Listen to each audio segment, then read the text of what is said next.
अल्पभूधारक शेतकऱ्याला त्याच्या शेळ्या मेंढ्या हा मोठाच आधार असतो. दुधाच्या उत्पन्नासोबतच ऐनवेळी येणाऱ्या अडीनडीला हीच शेळी किंवा मेंढी विकून तो आपली तात्पुरती गरज भागवतो. त्याचबरोबर वर्षभर पाळलेल्या शेंड्या मेंढ्या पावसाळा सुरू होताच आखाड्यात विकल्यास या काळातील चांगल्या मागणीमुळे हातात खेळते पैसे येऊन बियाणे, खते, औषधे यादी करता सोबतच खरीपाचं पीक हातात येऊस तर घरखर्चाला पैसेही हातात येतात. जिल्ह्यातल्या पठार भागातील शेतकरी यासाठी संगमनेर तालुक्यातील साकूर येथील शेळ्या मेंढ्यांच्या प्रसिद्ध असलेल्या बाजारात आणत असतो. आखाड महिन्यात या ठिकाणी शेकडोंच्या संख्येनं हे पशुधन बाजारामध्ये विक्रीसाठी येत आहे. मात्र यंदा एकूणच विक्रीस आलेल्या शेळ्या मेंढ्यांची मोठी संख्या असल्यानं त्याचा परिणाम शेळ्या मेंढ्यांचे भाव 2 ते 2,500 रुपयांनी कमी होण्यावर झालाय. याचा फटका वर्षभर शेळ्या आणि मेंढ्या पाळणाऱ्या पठार भागातील शेतकऱ्याला बसल्यानं नाराजी व्यक्त होतीये. या ठिकाणी साकूर हा मोठा बाजार केंद्र आहे. या ठिकाणी राऊरी, पारनेर आणि जुन्नर भागातले बरेचसे बकरे या ठिकाणी लोक आपले विकण्यासाठी या ठिकाणी येतात. या ठिकाणी मेंढपाळ व्यवसाय मोठ्या प्रमाणात आहे. परंतु जे मेंढपाळे मेंढ्यांना आणि शेळ्यांना कोणत्याही प्रकारचा बाजारभाव मिळत नाही आणि जे शेळ्या मागच्या वर्षी 6-7 हजार रुपयाला या ठिकाणी शेतकरी विकत होते ते शेळ्या ह्या वर्षी 3 आणि 3.5 हजारच्या पुढे जात नाही.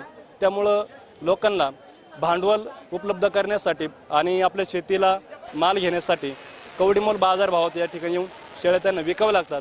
म्हणून साकूरचा बाजार आहे ना लय मोठा राहतो. पर ह्या बाजारी आहे ना बकरू ज्यादा आलं काय पार 3 हजाराचं बकरू 1500ला मागतात.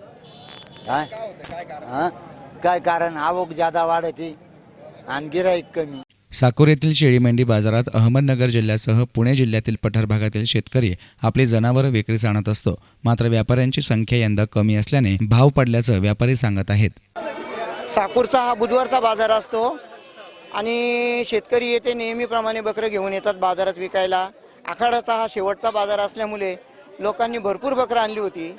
परंतु पाहिजे तेवढा शेतकऱ्याला प्रतिसाद मिळाला नाही, भाव मिळाला नाही. त्यामुळे नाराजी होती, शेतकऱ्यांच्या मध्ये नाराजी होती. मागील वर्षी समाधानकारक पाऊस पाण्यामुळे घेतलेली पिकं चांगली आली.